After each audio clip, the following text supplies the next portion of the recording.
Hey everyone, welcome back to Corporate Decoder. Today we're diving into a report from Envela Corporation.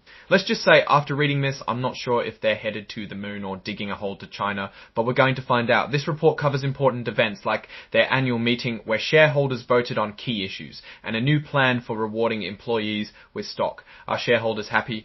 Did the company spend too much? We'll decode it all for you. Before we get started, if you appreciate getting straightforward insights from corporate filings, make sure you're subscribed. We also have a Discord community linked in the description below. Come join the conversation. Let's kick things off with the annual meeting that Envela held in June. During this meeting, shareholders got to vote on some big decisions. Think of it like a school election, but instead of choosing the class president, they're picking the company's leaders and approving important plans. One of the main things they voted on was approving something called the 25 Equity Incentive Plan. Basically, this is a way for the company to give its employees a piece of the pie by offering them company stock. It's like saying, hey, work hard and you can own a part of this company. Now let's get into the nitty-gritty of the voting. This section tells us about everything that was put to a vote at the annual meeting and how the shareholders voted. Imagine a reality TV show, but instead of drama, we have percentages and numbers. Thrilling, right? First off, it tells us that over 92% of shareholders were represented at the meeting, either in person or by proxy, meaning they voted even if they weren't physically there. That's a pretty good turnout. It shows that most of the owners are invested in the business, even if they are not physically there. One of the things on the ballot was electing people to the company's board of directors. These are the folks who make the big decisions for the company, kind of like the principal and vice principal of a school. The report lists all the nominees' names who were on the ballot, like John Loftus, Jim Ruth, Alexandra Griffin, and others, and how many votes they each got.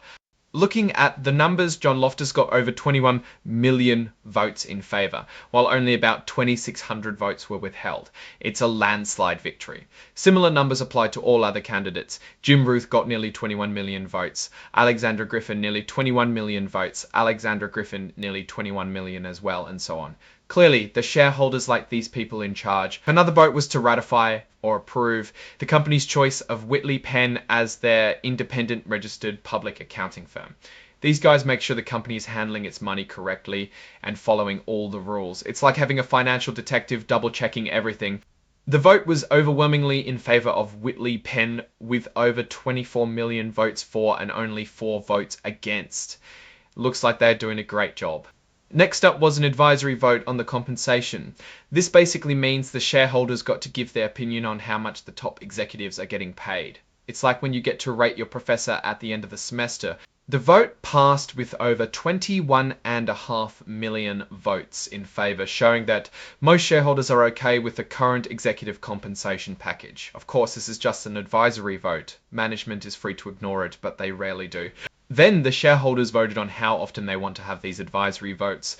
Basically, do they want to check in on executive pay every year, every 2 years, or every 3 years? The winner by a long shot was every 3 years with over 20 million votes. 1 year got less than 1 million votes, and 2 years clocking in at just over 25,000 votes. Finally, the shareholders voted on the adoption of the company's 2025 plan that the company will use to reward employees.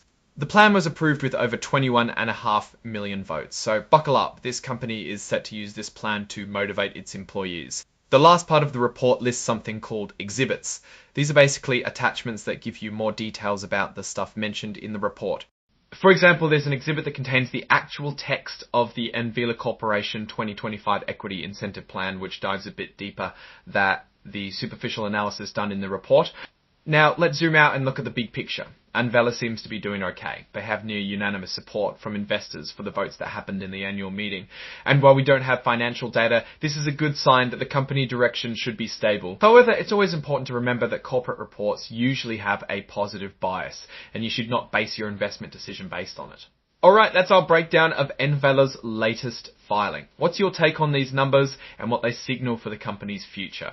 Drop your thoughts in the comments. If this analysis was valuable, hitting that like button really helps. And subscribe for more deep dives. Don't forget to check out the Discord in the description. Thanks for watching. See you next time.